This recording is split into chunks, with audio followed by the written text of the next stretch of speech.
Hello, welcome back to Dr. Introspect TV, and it's your host, Dr. Introspect, and I am back. I'm back with another podcast style video. This is the first that I've done in a long time, and I just had to come back and bring this to you because, as you know, I am a huge fan of the Bridgerton series. I actually have two videos in the collection from the very first season, and I've been following Shonda's work with this show ever since.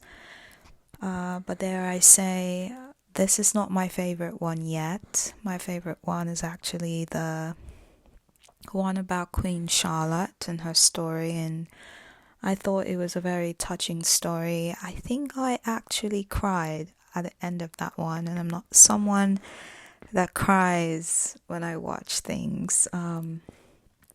Bridgerton has a way of bringing a lot of drama and passion to all screens, and it can let you thinking that love is just all about the passion and the displays and all of those grand gestures. And Charlotte's spin-off did have those things, but I think the deeper meaning with regards to love being this commitment and, the sacrifice that comes with it, the kind of love some of us see with our parents, if they have loving relationships, seeing that was just so touching and so raw, and it's not something we see enough of in our entertainment, and so that was nice. But bringing the focus back to what the show is about, season 3, Penelope.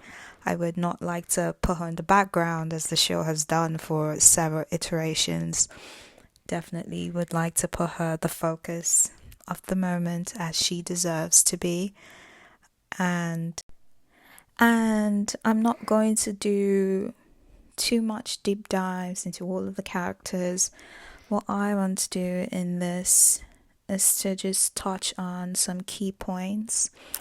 And as you know, on this channel, I tell you the stories behind the stories. What are we trying to learn? What are we trying to gain and glean from our entertainment experience? And so, diving right in, Penelope. Penelope is the last unmarried daughter of the Featherington family. She is self-described as a wallflower, a scribe, an observer.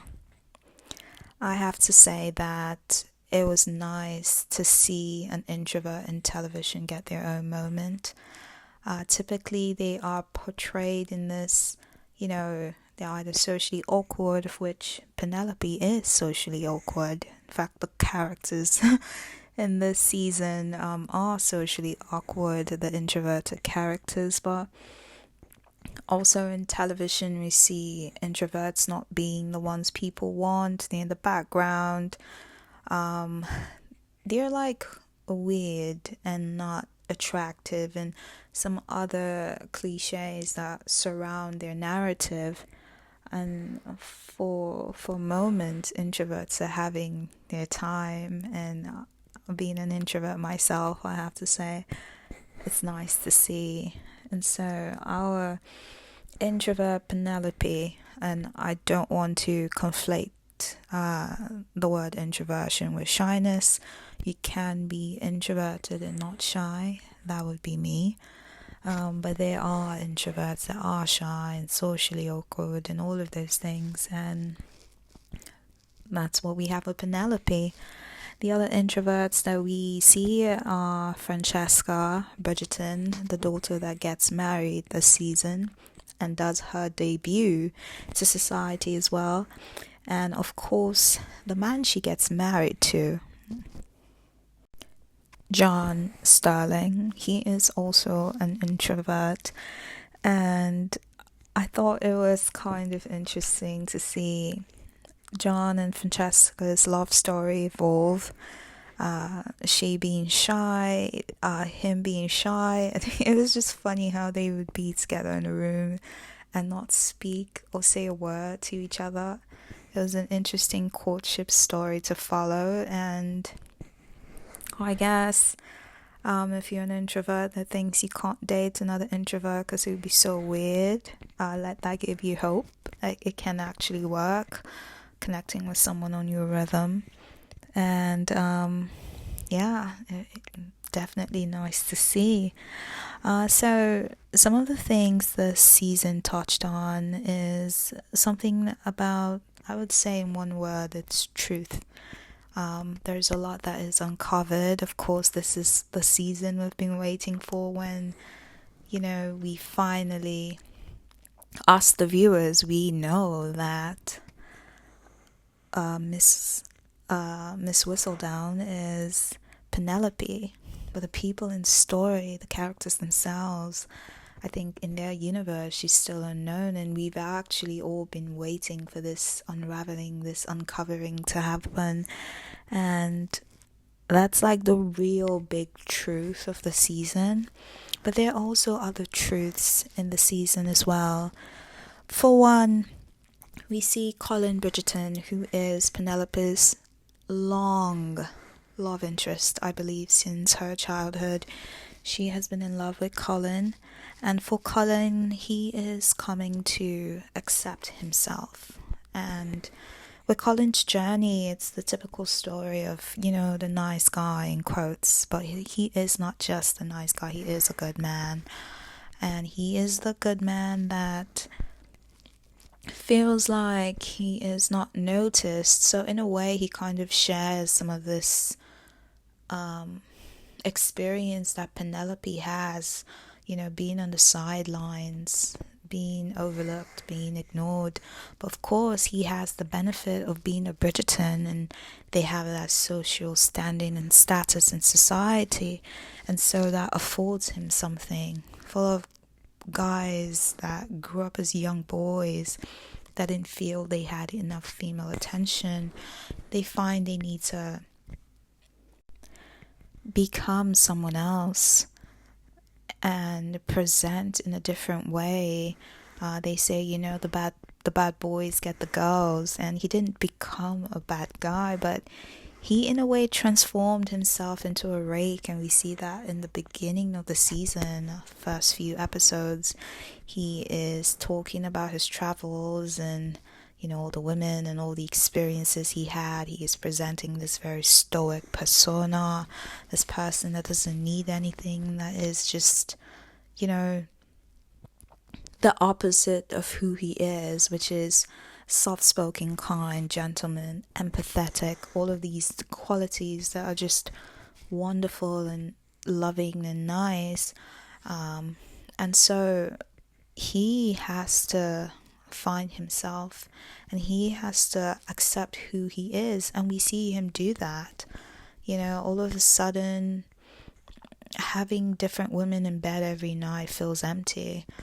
Hanging out with some quote-unquote cool guys and lying and just talking about things you really don't care about, all this fake illusion doesn't feel substantial anymore. And so the truth for Colin was accepting himself, even if that is not the cool thing to be in society.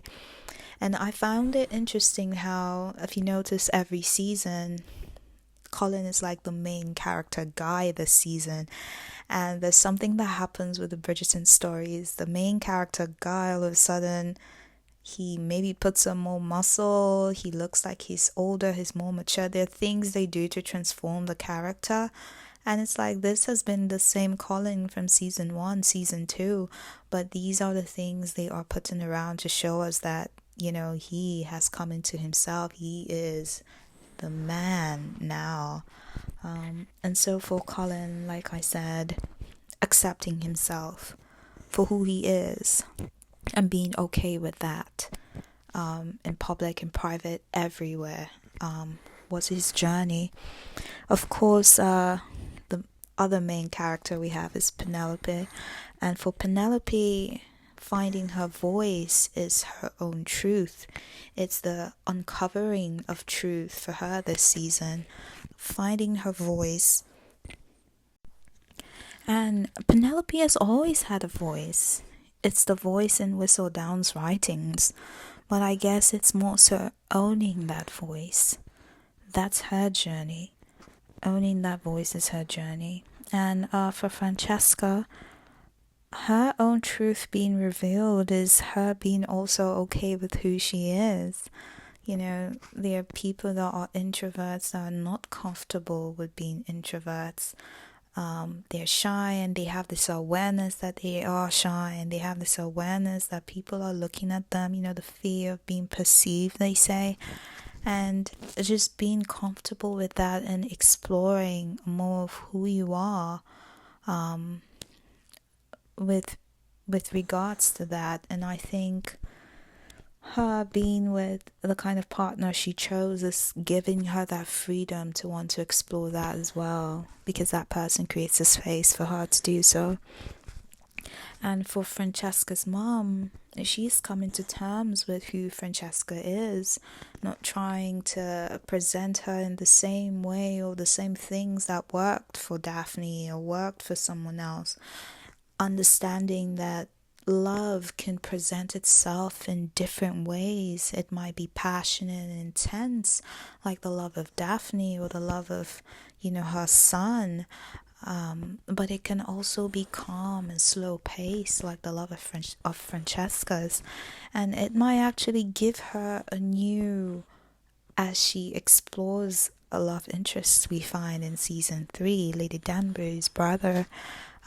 Who knows, maybe the love she builds with him and that relationship might also be slow paced, but it's too soon to tell.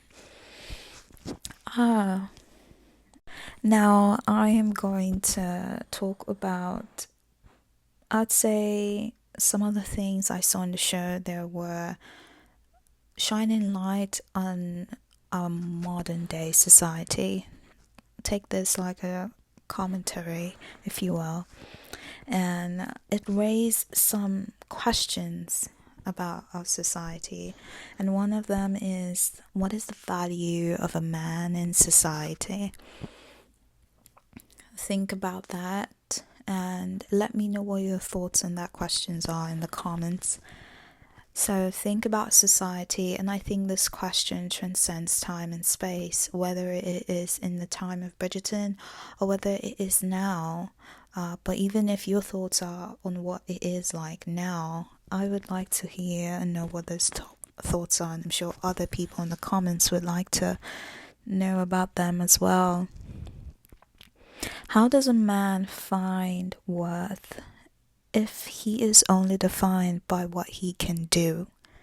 This is such an interesting question, especially when you think about today and how there are a lot of conversations with regards to dismantling patriarchy, you know, with regards to the objectification of men.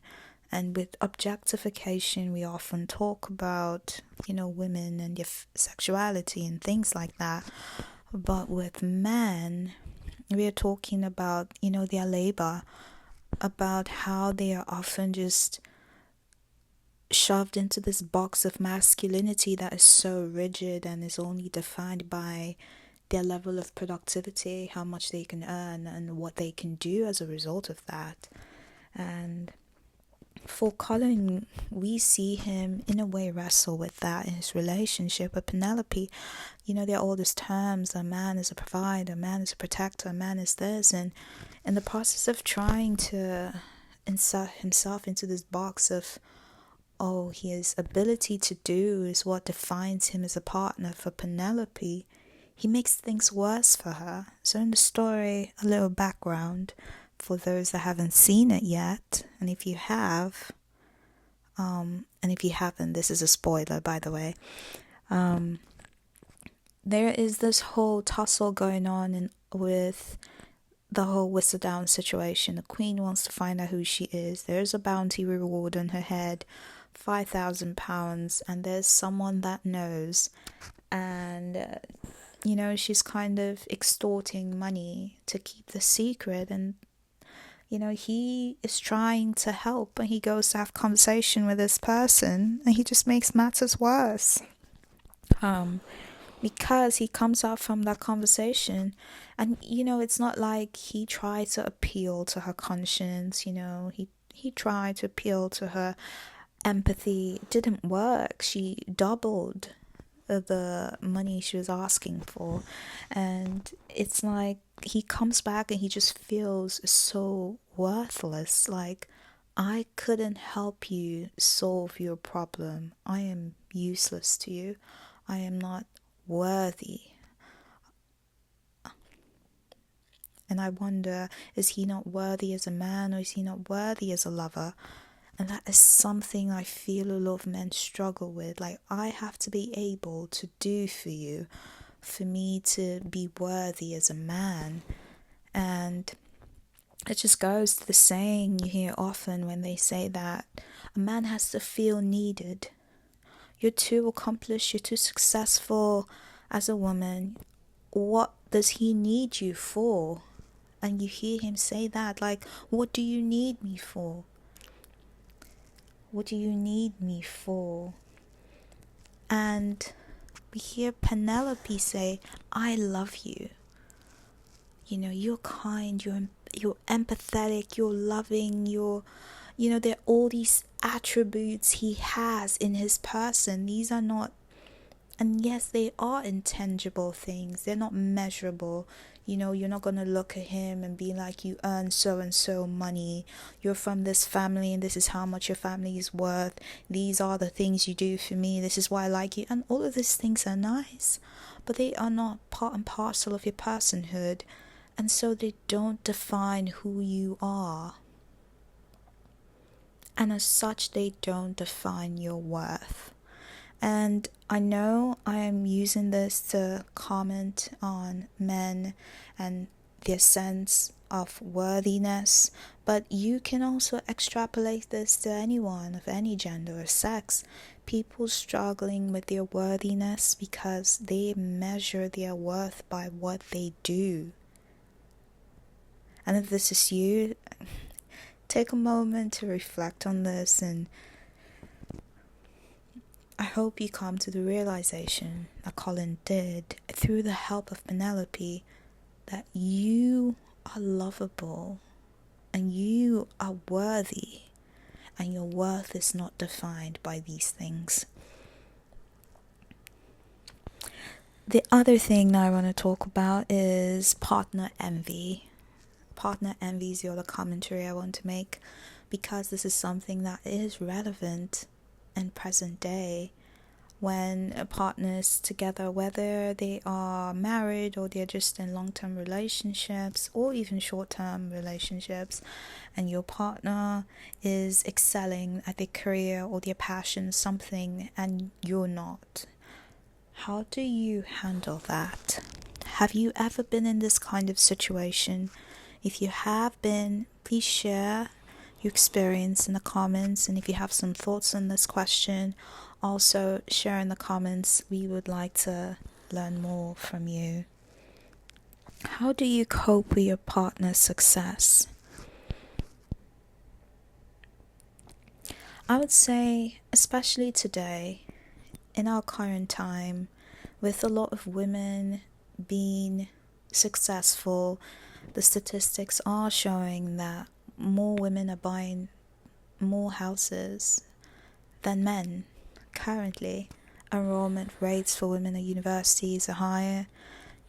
Women are doing so much, and you can argue that they are achieving success at higher rates than ever before. And so the likelihood of a man being with a woman that is more successful than him, the chance is there and is increasing as the years go by. How does a man cope with that? And this in a way ties to what I said earlier before, like, if your worth is defined by how much you make and how much you can provide for her, and she's providing for herself more so than you can, now you even feel more worthless if your worth is defined by that. I think about partners like Kamala, our current Vice President of the United States. I think about Oprah Winfrey. I think about, her and Stedman, her partner. I think about so many other successful women. Their partners might be successful too, but there are other ways. Maybe their partners don't have as much notoriety or fame, influence. How does the partner cope? And with regards to Colin, it took a lot for him to finally admit that I have envy for you. We see he's trying to write this book about his experience and his travels, and he is struggling to put the words out for a while. And here is Penelope, a published author, and she is not just writing some scribbles, she is writing something that people are paying for, and they are waiting with bated breath, waiting at the edge of their seats for each new issue of this publication. She has developed a name for herself, and with that name comes power. Penelope has the bravery to not just accomplish this, to see it through, to be wanted by the queen. Can you imagine that? That is the woman he is married to. And the bravery to see it through as well, going out in the night by herself. This is a society where women are not even allowed to, just be in a room alone. Let alone she goes out at night to hand over her prints to the printing place, doing all of these things. And of course, it's not just the writing, it's like managing a small business. There's the logistics, there's the writing, there's the financing of everything. She's basically been like a whole businesswoman, prolific writer, brave to do that in this kind of society where women are not allowed to have anything. She has owned her voice, and she is successful at it. She's influential, she is capable, and she is rich. Dare I say, people have paid so much over the years that she has so much money. It's like, wow. Because when she said she could pay off the person that was extorting from them, the shock on everyone's face that she has that much money, it's incredible. And so there is that envy. Like, oh, I'm a man, I should be able to do this. And also, I have the opportunities. I live in a man's world, she doesn't, and she's able to do this. Why can't I? So that is a difficult emotion to wrestle with. But envy also reveals to you things about yourself that you want for yourself. And you have to be brave enough to sit in that emotion and explore it fully, to be able to take the steps to do what you need to do for yourself. And we find that indeed that is what Colin does. Not only does he sit with this emotion within himself, he speaks about it to his partner. He shares it with her that, in fact, I have been envious towards you. So it's not just, oh, I hate Whistledown. And it's kind of fascinating. I was laughing a lot this season. It felt more like comedic relief than the intense drama passion that is typical for all the Bridgerton seasons, because it's ironic. He hates Whistledown so much, and this is when he hadn't discovered Whistledown is Penelope, but at the same time he is impressed by her cleverness. And you hear that a lot when people reference Whistledown. They're like, she is very clever, she writes in this kind of way. So he admires her writing, style, even though he hates the fact that she has said some things he may have found disparaging about him.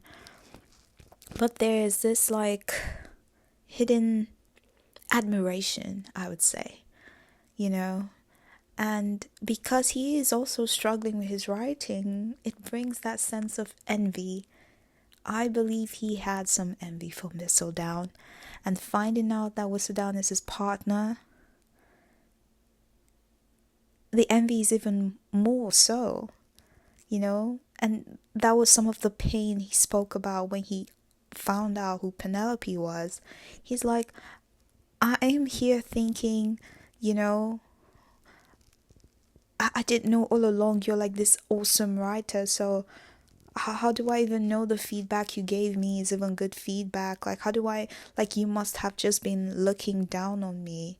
But that's projection, because that's his own insecurity. She never looked down on him. She never felt like his work wasn't good. But his own insecurity of himself, he projects out, and he's like, you've been this really great writer all along, and you've just been pretending to just be ordinary, and I'm here talking about my book, and you can write so much better than my book, and you've probably just been laughing at me in your mind all along. Projection. Okay, but back to what I said. What did he do when he spoke about how he felt? He spoke about his envy. He allowed Penelope to help him finish his book, because she said she could help him with the editing a while ago, before the whole uncovering had happened, and his book was a success. He finished his book. We see by the end of the season he was able to do that, and that's what happens when you take charge of the emotion. You're envious. Why? And what are the steps you need to do? You know, instead of hating the person you're envious of, why not come close? Why not ask for help? Why not be vulnerable? And that's a challenge, I would say, for us. That's a lesson we can take from that. Finally, I want to talk about something that was reiterated throughout the whole season. You know, how do you love someone you don't know? How can you say you love someone when you don't know them? In the first half of the season, the first half that was dropped, we see Colin and Penelope acknowledge that they do love each other, and they have this passionate, sensual moment. We know in our hearts that it didn't feel very fulfilling. It didn't feel, because for one, Penelope is not her true self yet. She hasn't revealed who she is. And so we are watching and struggling with that in our seats, because what's going to happen when he finds out? And I think for people that are in love, trying to fall in love, trying to connect with someone, the scariest thing is bearing your soul to another person, because then you don't know if they're going to reject you. And what's even scarier about this is that we hear him every 5 minutes, whether he's talking to his family or he's talking to Penelope.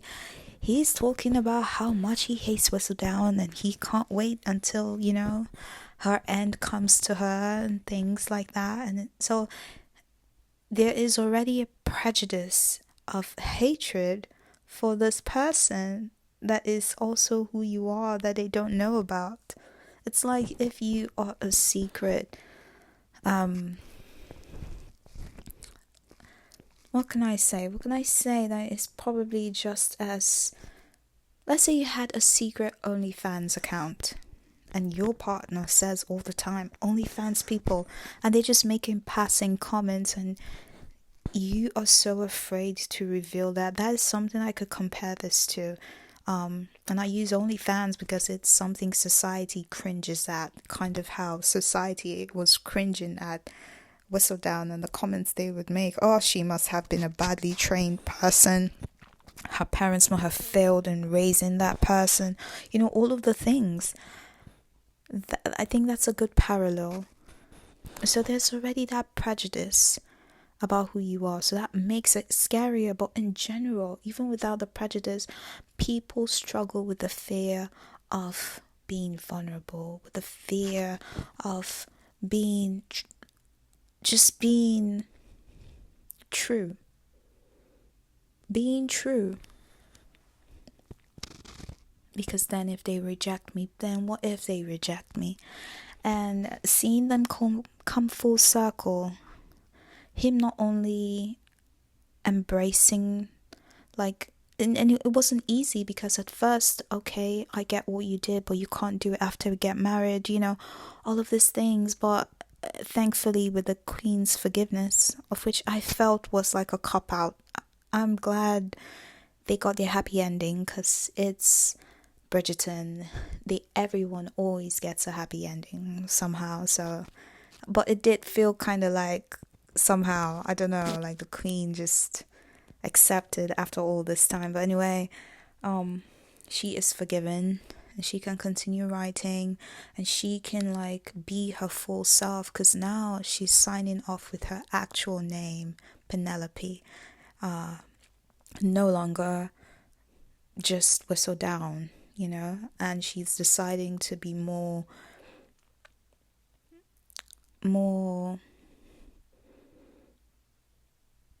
cautious with her pen. What they say with Spider-Man, with great power comes responsibility. She's going to be more careful with who she writes about, how she writes, and it's not going to be so malicious anymore, I believe. But now she is her full self. She is this accomplished author.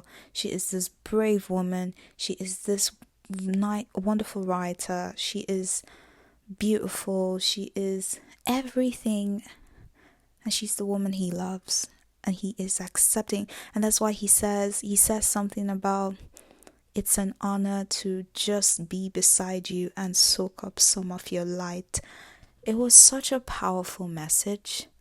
Because in reality, for a lot of people that are beside partners that are in the spotlight, shining bright, it can be difficult, especially if you're someone that struggles with envy and the other things I spoke about earlier.